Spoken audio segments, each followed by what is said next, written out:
This is Boxing Tickets NI in association with SB Sports and Chaco. We're delighted to be joined with Ireland's newest professional boxer, Dave Ryan. How are you, mate? How's it going, bud? You good? Oh, it's fantastic. I was just sort of saying to you off air, I'm now free from COVID. I feel like a new man. For you yourself, I guess you're probably still in that giddy stage because, you obviously you've known for a few weeks you were signing professional and now it's done. It's like, give me a fight.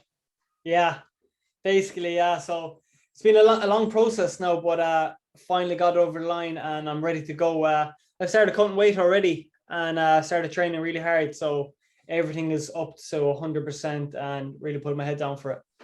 Yeah, and obviously we'll sort of touch on he's turning pro and everything else. But what I always like to do first and foremost is, I guess, the backstory. We see not enough of it sometimes where, unless you've got a really big fight, people really go into your backstory and sort of where you've come from. I always, first time around, always like to delve back the years and obviously figure out what obviously got you into sports. So I believe you sort of told me there just before we started that you initially started boxing. What age did you start boxing at?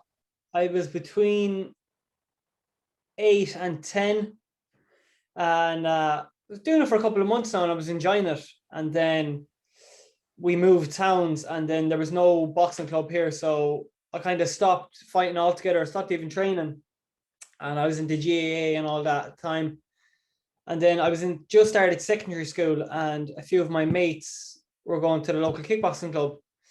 And I goes, oh, I'll go with them. And that was it from there. Just started fighting straight away and that was it. And at the age of 8 then, obviously getting into boxing, was there any particular thing that was getting you into it? I always think back to it when obviously a long time ago since I was a kid, but you either get into boxing or you get into karate, or your parents always probably forced you in some ways for some sort of self-defense. What was it that got you into boxing initially? So I would have been friends with a few guys across the road from my house, and there was a full family that would have boxed, and their younger brother at the time I was very good friends with. And I know the lads, his brothers would have had just preparing for championship fights. So I was like, oh, I'll go with them. And ever since I was kind of just mad for fighting. Like I'd always be getting in trouble outside with my friends for fighting with other people, just little kids. We were kids fighting. I was just mad for fighting. So it was a good thing. Mm-hmm. That was that. We were just loved fighting. I guess it's like anything nowadays, like we see so much bullying and things go on. But with you getting into boxing initially and then into kickboxing, how did it sort of change did it stop you fighting on the streets or? Yes, 100%. Like I wouldn't have been the greatest in school, like being interested and all that. But as soon as I started like focusing on my training more, kind of school got a lot better for me. Mm-hmm. And my girlfriend would have fought, was a kickboxer too. So we were that helped, and then like my school got better and all that. So I wasn't this little brat anymore. I was actually just, respectful and all that. So it kind of helped that way. It was good. I guess that's the fundamentals sometimes. Of any sport, it's they always tell you that obviously what you learn, you even see it in films and stuff as well. They say to you, look, what you learn in the gym, don't be taking it to the streets or you can't come and train. There's that discipline. So initially getting into boxing, obviously through friends. You obviously then in secondary school picked up the kickboxing. Was that again sort of similar? The people you were running about with were in similar, pretty similar, yeah.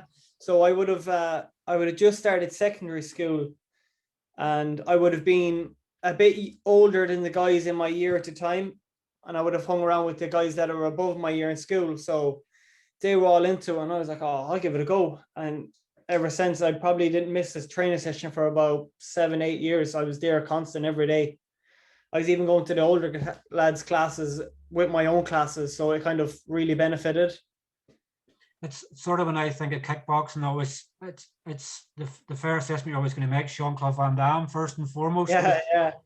Everybody knows of Jean-Claude Van Damme, and obviously he's made multi-millions out of everything he's done. But you always think of that, and I think of him fighting Tom Poe, with the old rap song with the glass and all in it. That's obviously not the realms of kickboxing, but it's quite a brutal sport, probably in a way I'd say as well, because you're obviously doing a lot of kicking with your shins and things like that, isn't that correct?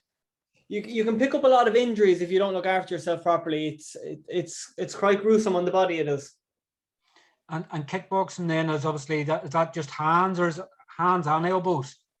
It would have been hands and just legs. There would have been no elbows. Yeah, so it's good. Like there's a lot more movement in it. You know, you're constantly on your toes. Like, you know, that's what I kind of find in helping me with the boxing. I'm up with my feet a lot more, and it's good.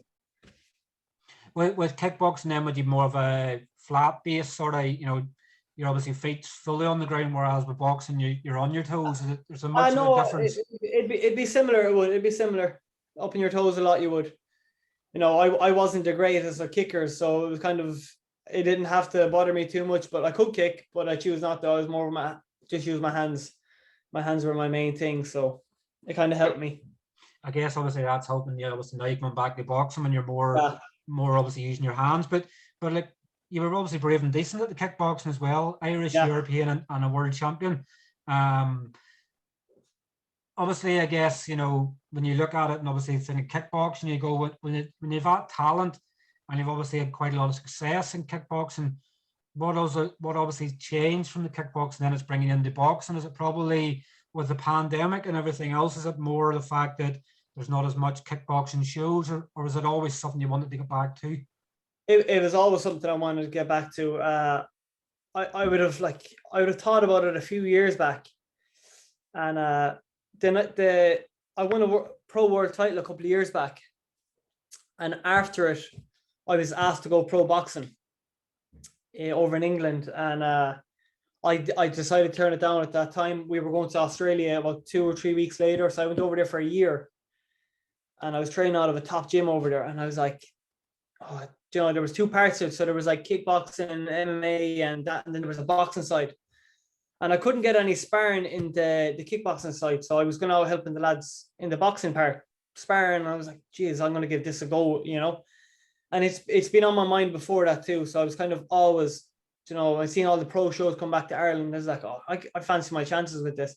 Even when I watch a fight and I see 2 lads in my weight class fighting, I'm like, geez, I fancy my chance with most of these lads, you know. So it'd always be boxing on my head too, like, so it wasn't just kickboxing. I'd be always thinking about boxing. I guess, you know, when you're involved in a sport that has both movements, obviously hands and feet, you're always going to, and particularly more that you've been a puncher, you're probably always going to be more inclined to move down the boxing route, because you're going, I like to punch people rather than kick them. But obviously, you know, when you think of it, and I guess when it didn't happen at the time, and obviously now it's happening, that burning desire sort of, they keep going, and like, let's face it, Limerick's buzzing, you know, with boxing talent. You know, it's, you probably have more people that will probably approach you now being a boxer than obviously being a world champion kickboxer, and you're going, how does this work? You know, people don't know who I am as a kickboxer, but the minute you mention I'm now a boxer, everybody's going, I know him, that's Dave Ryan. Yeah, it's mad. It's crazy, but it's kind of good. Like where I'm from, a lot of people know me from just fighting, if it's boxing or kickboxing. A lot of people know me from just that, like that's how they know me. So it's a benefit, like. And obviously the link up with treaty, I guess, you know, sometimes you sort of, you know, why certain gyms and things like that, but when you see probably say one of the biggest influence probably maybe for you there is Jamie Morrissey. Yeah, I would have known Jamie. We would have sparred before boxing. We would have sparred actually about 5 or 6 years ago. We were both preparing for a fight coming up in kickboxing and Muay Thai. So we've sparred a bit. We have. So it's good. Wise. Oh man, it was like sparring a heavyweight. But I guess the conclusion to sort of make that is obviously Jamie's transfer across from Muay Thai, obviously indie boxing. He's obviously fighting for his first title next week as well. So I guess probably more than some ways, probably what Jamie's sort of done transitioning over, it's probably one where you're going, well, if Jamie can do it, it's easy enough for you to do it as well. Yeah, definitely. And obviously, I guess as well, it's coming from a kicking background. You know, it's having to learn to sort of tie your feet together nearly in a way and go, no kicking. Yeah, so like even I haven't kicked now, and I'd say a good three 3+ years. So even before COVID, I was still training in my kickboxing club, but I decided just to stop kicking, and I was like, let's just focus on my boxing. And any of the lads that I was training with at the time were more than happy to not kick in training and let me just box with them.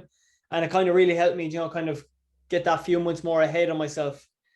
And like, even in our club, like I would have had good lads to spar that didn't kick, they could still box. So it kind of, that helped too. Like I wasn't just going sparring these lads that box. Like some of the lads in my old club can seriously box, so it was good.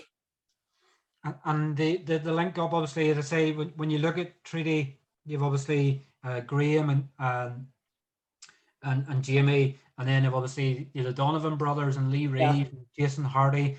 And obviously I was speaking to your manager Ian obviously last week, and he's saying obviously that the plan now is to get a show in Limerick. But when you probably look at turning pro now, you're already joining Limerick as a whole. It's probably nearly as busy, nearly as Belfast at the moment for people fighting. Yeah, definitely. There's a lot coming out of there too, and there's a lot more that haven't turned pro that will turn pro. There's a lot of good lads like. And I think Tracy Duggan's obviously going to be switching over as well. I believe she's looking at switching over now. Okay, I haven't heard that.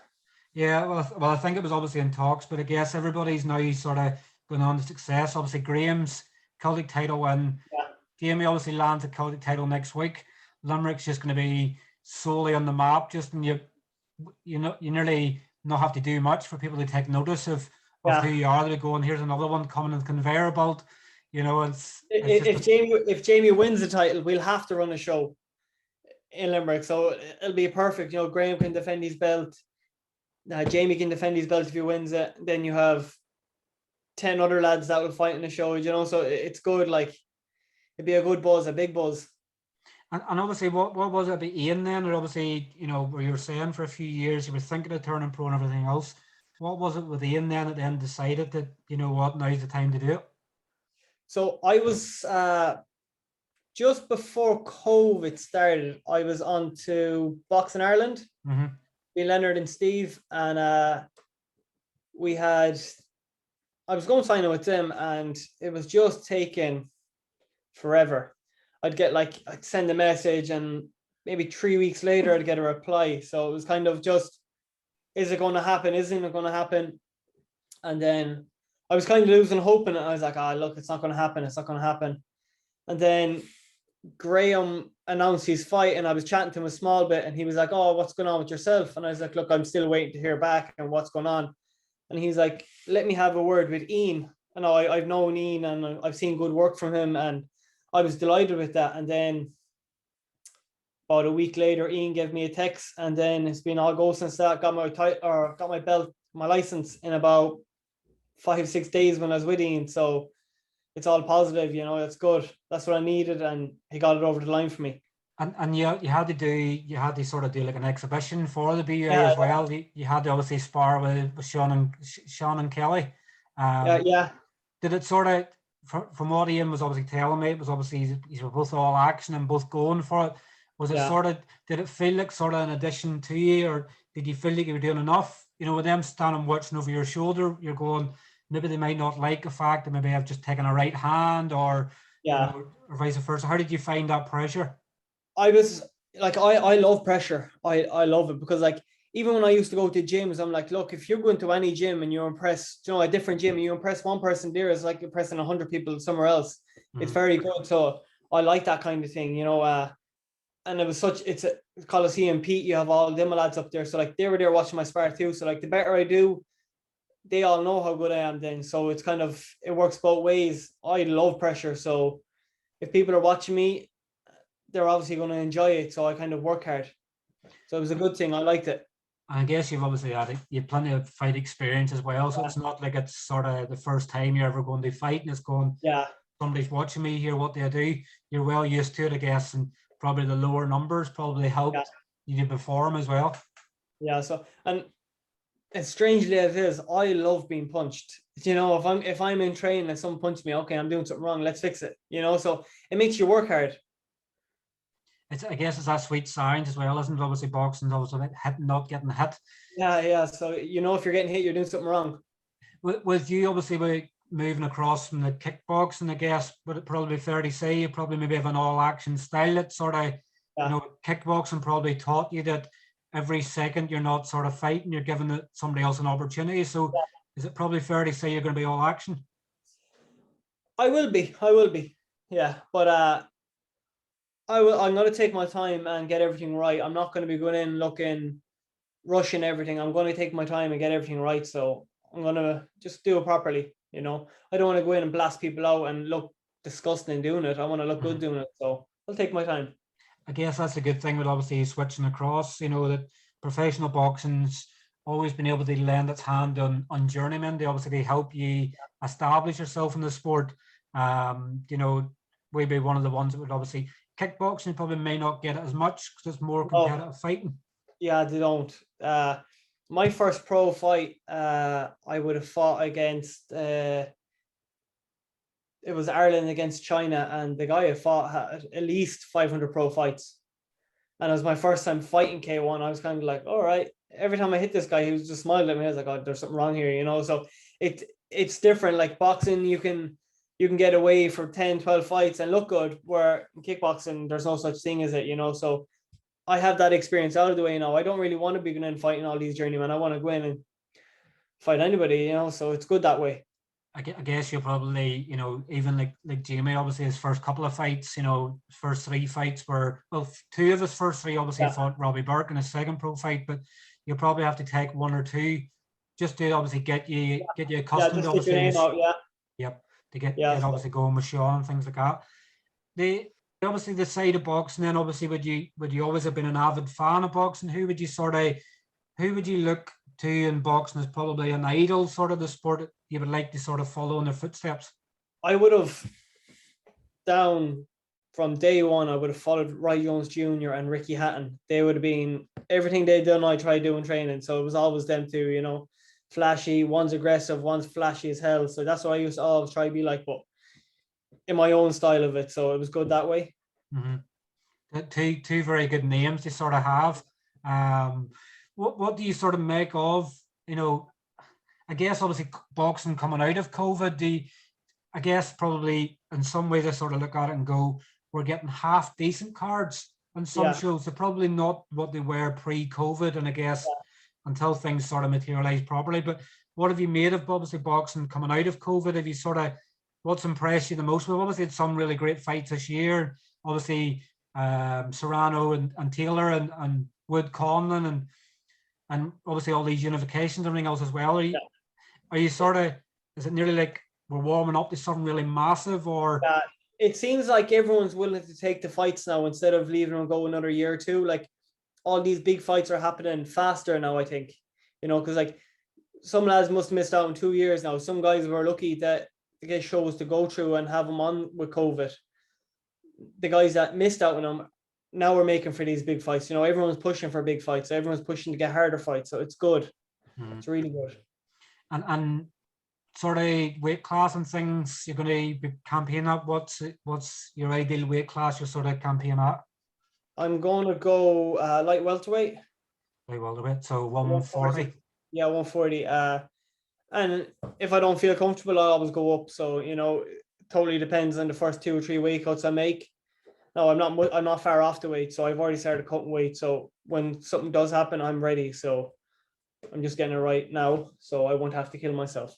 I guess you're sort of your first couple of fights, you sort of not have to make championship weight. You sort of maybe about 143, 144. Yeah, so that's a bonus, So we'll see how it goes. I know only coming up to a title fight, you have to make the weight, but I'll always try to get as close to it as I can. So, and with so many, obviously, we're seeing obviously the Conlon boxing show now in a month's time. We're seeing domestic sort of fights happening. Does it sort of, I guess now with you turning over, do you sort of now, not that I'm obviously trying to get you to call anybody out, but do you sort of look at people within? Have you started looking at, say, super lightweight, light welterweight, and go, I could be fighting this person in a year's time, or is there people you're sort of having an eye on? I've looked at a few. And I don't mind any of them, So like, if you beat me, you beat me. If I beat you, I beat you. You know, it's if you lose, you lose. Get over it. You know, it's not much to it. Like I'll fight anyone, so it's all good. It's the right attitude they take sometimes. You see so much in boxing, sometimes it's more about protecting. I know you've obviously lost in kickboxing, you've come back so from it. I'm not good. If I go into boxing and I don't lose, I'm still not undefeated. I've lost in kickboxing before, so it's not I'm undefeated boxer. I've lost before, so it's all the one. And how have you obviously taken defeat previously? Obviously, would you be a bad loser? Sort of the fact that you no, never a bad loser. Look, you just get back to the gym and get on with it. That's all you can do. It's the right attitude to have, and I believe obviously you and your missus obviously have your own personal training business as well. So So you'd be a relatively fit guy, and she's obviously done kickboxing as well. Is there maybe the inkling that she might follow you across into boxing? I'd love her to follow me box, but I think she enjoys the kickboxing a bit too much. You know, that's her thing. That's her bread and butter. I'm sure if you were fighting, obviously, and you were saying no kicking, she wouldn't be too long and firing a kicking at you just to annoy you even more. Oh, I'd say so. It's gas. A couple of years back, we had a fight night here in Shannon, and we actually fought each other as an exhibition on the show. And who won? Yeah, she did. Is it one of them where you have to be the gentleman and let the woman win, or? Yeah. But no, even growing up, like she would always been there sparring. Like she'd hit me harder than most of the lads I would have sparred growing up. So it was kind of she can fight, so it's good. There's no mercy sometimes, I guess. Oh no, definitely not. It's like whenever obviously it's brothers and sisters and things like that, and obviously even partners fighting, you know the limits. You take it past the limit. It's like it's nearly dirty fighting. Nearly it's like a finger in the eye, things like that. Do what it takes to win. Two low blows. And obviously not trying to give away too much, but are you hoping to make your pro debut very soon? Yeah, soon. It's looking, fingers crossed, like September sometime up in Belfast. So hopefully I'll be ready if it does happen. If it doesn't happen, I'll go to a different date. So fingers crossed. And I obviously know that Ian's obviously working very closely with Mark Dunlop here, and I think maybe that's the plan. Obviously, getting your debut out there. We've sort of come to the end of the questions. We always like to give you. Obviously, I know you're just going to be switching across from kickboxing into professional boxing. Do you have any sponsors on board at the moment, or are you in the shop window looking for sponsors? I have one or two at the moment. My girlfriend sponsors me. The SKB gym and the SKB boxing club sponsor me too. So I have those three at the moment, and hopefully a few more join the team. Definitely, fingers crossed, and we'll be obviously tagging you and obviously the relevant areas, obviously for your interview if someone wants to get involved. Where do you when you look at short-term and short, medium, and long-term goals in boxing, where would you like to be in the next 2 years within professional boxing? 2 years, in the next 2 years, hopefully Celtic title, Irish title, and then push on from there. If everything goes right, that's what I'm hoping for. And I mean, never like to put people on the spot because everybody that turns pro obviously has the aims of being a world champion. Where do you put a limit on how far you can go? Where if we were to say to you now, you can tell us what you want. It's like a magic genie lamp. Give us your 3 wishes. What would your wish be of where you go as far in boxing? Well, I've got to the top of the world in kickboxing, so I'll definitely get to the top of the world in boxing. 100%. If I put my head down and work hard for it, there's no one going to beat me. If I have the right team behind me and everything's perfect, I'll beat anyone. Fantastic. That's what we would like to hear. I guess if you put a limit on how far you can go, you're sort of nearly sometimes already in the defeatist. If you go, I don't believe about a world champion, then you'll never be one. If you believe you're going to be one, it's keeping that daily emotion. Yeah, look, I believe in my capability 100%, and I definitely know I can do well. Definitely. So, Dave, listen, we obviously want to thank you for coming on and having a chat with us. I know that obviously Ian had sort of broke the news a few weeks ago, and now it was getting your license and stuff like that out of the way. I'm sure we'll look forward to you getting some debut news, and obviously then fingers crossed we can get to see you in person and see what's to come. Yeah. All right. Well, listen, thanks very much for your time. And we'll catch up with you soon. Thanks a million. Thank you. Cheers, Dave. Take care. Thanks. Bye-bye. Bye-bye. Bye.